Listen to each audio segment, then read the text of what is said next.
What's good, YouTube? It's Ronnie, and I am back with another video. As you can tell by the title, I will be discussing how I found out I had cancer. So we're just gonna jump right into it. But a side note, please excuse my fan, and please excuse how I look because I'm tired and I really do not feel well. Okay, it's gonna be days where I do not look my best, and that's okay because this is just what it is. Um, but I first found my lump, which was in my right boob, a little bit after my birthday. It has been like 2 or 3 weeks after my birthday.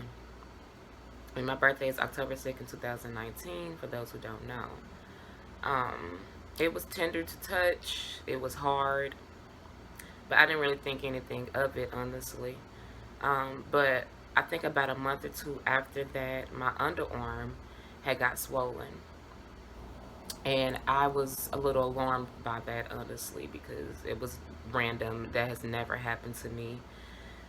And I kind of knew that was not something that just happens. It's never happened. It was weird. So I got a little alarmed, but I just went on about my life anyway. Um, but after my underarm had got swollen, the lump had got a lot more tender to touch. And it was just very uncomfortable to lay on that side. So, a few months roll by, and here comes January. And at this point, I decided to go get it checked out. First, we went to an urgent care clinic, and I just talked to the lady at the front desk, and it was just like letting her know what was going on and how I was feeling, and was wondering if there was anything that they could do, and she pretty much was just like, you need to go to the emergency room because there's not much that we can do to, figure out what it is or anything like that. So I said, okay. Honestly, I was a little annoyed because I really did not want to go to the emergency room. I just did not feel like my situation was urgent enough to go. And I really did not just want to sit in the hospital waiting 4 to 5 hours to be seen, honestly. So we ended up going to the emergency room anyway, and I'm glad my spirit moved me to do so. But we went to the emergency room, and we finally got to the back. And when they took me up, well, I think we were in the CDU room because the hospital was like really packed around that time. So yeah, they took me upstairs. Then I was waiting for the nurse and the doctor. They came in, they filled on me. I did not have an ultrasound or a mammogram that day. Nothing. They just physically examined my body. I let them know all the symptoms and everything that I was having. And from that point forward, they decided that they would refer me to an oncologist. So February 24th, 2020 was the first day I seen the oncologist. Went in, we got an ultrasound. She did the ultrasound. She explained how abnormal it looked and that she would like to do a biopsy on it. Okay. Now, who wouldn't freak out just a little bit after hearing this, from an oncologist? So I was a little freaked out, but we were keeping the faith, we're just going to let it be what it is. Now, let's just take a step back. I have been doing nails for the past 3 years. I stopped January. I don't remember the exact day, but that doesn't even matter. I just want to say how bad I felt. Like, leading up to this point, before even like seeing the middle oncologist, y'all, I was so sick. Okay? I was sick.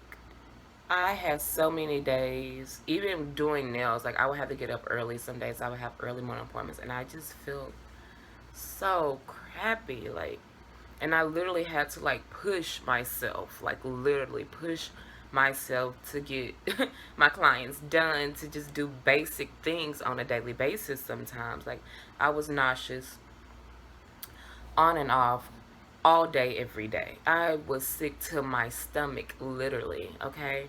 And I just assumed that it was the nail products because I'm allergic to the acrylic, and I just assumed that the fumes were making me sick, and that's why I was nauseous all the time, and the acrylic was just making me feel crappy. Like, I just assumed that's what it was, you know? So that was another reason why I was just kind of done with doing nails, because I'm just like, this, I can't live like this, you know? But I had cancer and didn't even know. But I was nauseous all the time. It would be days when my body would just hurt, like my joints hurt, like even to this day. Like the things that hurt the most would be my hips and like my shins of my legs. Weird, I know, but they hurt even to this day. I was nauseous off and on. Certain things that I enjoyed to eat, I couldn't eat it. The smell of it, the look of it, just literally, I was just sick, okay? Like, sick to my stomach from any and everything. Some days where I just did not have the energy. Like, I was physically wiped out. Like, I just felt like I had no energy to do anything but lay in the bed, okay? And so, yeah, so she decided that she wanted to do the biopsy. The biopsy was scheduled for March 6, 2020. And I went in like a regular surgery. It didn't take long. I don't know how long I was out. But it did not take long for the surgery. Then 10 days later, she called me. And the call went like this, okay? Now, it had to been like, it was like 1:42 p.m. And I remember the time so good because I was getting ready to leave the house to go to my wife's job to get her from work. And she got off at 2 p.m. and it literally only took 15 minutes for me to make it to her job from our home. So, I was having the greatest day, y'all. Like, I was having the best day that day. I felt good. Like, I physically felt okay. I wasn't nauseous. Like, my spirit was up. Like, I was just having the best day, okay? This woman calls me as I'm getting ready to leave the house. And I should have known by the tone of her voice that it wasn't any good information. I'm about to get emotional, y'all, so just work with me, because it's hard having this conversation sometimes. But I should have known by the tone of her voice that it was something bad. And it really didn't register, honestly. But she was like, is this Miss Veronica Cornet, da da da da da. And I was just like, yes, this is her. What's going on, And she was just like, I wanted to let you know that your results came back cancerous.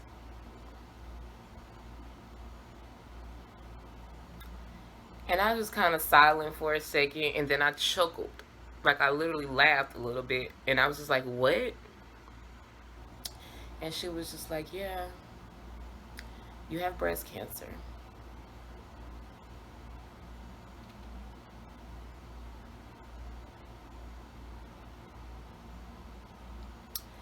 And so, when she said those words, I honestly did not know how to feel, what to think. I kind of just was in shock after that. I really don't remember hearing anything. She was saying stuff to me, but I really don't know what she was saying to this day.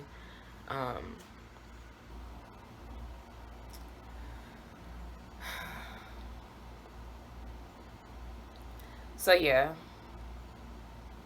We got off the phone, and my first thought was to call somebody, because I needed to get those words out of my head. I just kept hearing you have breast cancer, and I just need to get that shit out of my head.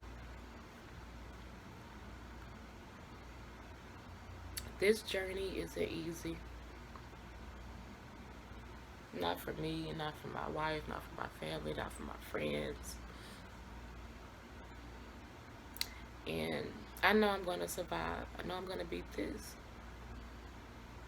But the things that comes with having breast cancer and the things that we have to experience,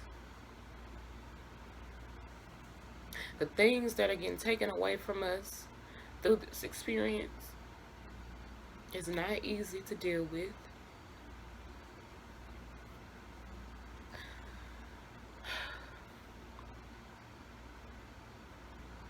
But we fight.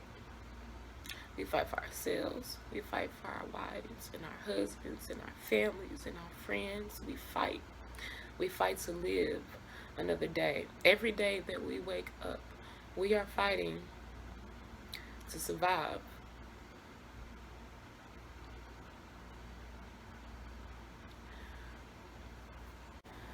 So, the first person I called was my wife. She didn't answer. I called my mom. She didn't answer. I called my wife again. She didn't answer. So I called my sister Maya. I actually FaceTimed her and she answered, and I just kind of broke down. I boo-hooed, honey. I could barely even talk. And we were on the phone for a little minute. She talked to me most of my ride to my wife's job, pretty much trying to calm me down so I can drive properly to get there, you know. Um, so we got off the phone as I was almost near Erica's job. My mom had called me back in the midst of that. So we got off the phone and I told my mom, you know, the news, and it was not easy for her to take. We pretty much had to get off the phone because it was too emotional. My wife had called me, but I did not answer the phone. I think I texted her and was like, I'm almost there, because I didn't want her to hear in my voice that, you know, I had been crying. So I finally make it to her job, and she comes out and gets in the car, and I wanted to wait until we got home, but honestly, I'm sure by the face expression that she already knew that something was up, and I just kind of told her what was going on. And so we dipped and we came back to the house and shared our tears, and you know, I called my mom again and pretty much was asking her did I need to tell anybody right then, because honestly I just didn't know what to do. I didn't know who else to tell. I was a mess. I told some more family members, and we went from there, y'all. So the March 16th, after being diagnosed, I have had countless of mammograms, PET scans, ultrasounds, x-rays. I mean, everything you can possibly think of, so that they can come up with a treatment plan for me. So yeah, that is how I found out I had cancer. It has been a journey thus far. Really don't know what to say, because I still really do not know how to feel about it. Sometimes it's still a struggle certain days. Excuse me, my mouth. It's still a struggle some days, and I haven't even faced the thickens of this struggle just yet. But we're gonna make it. We're gonna be all right. We're gonna get through this, and that's just what it is.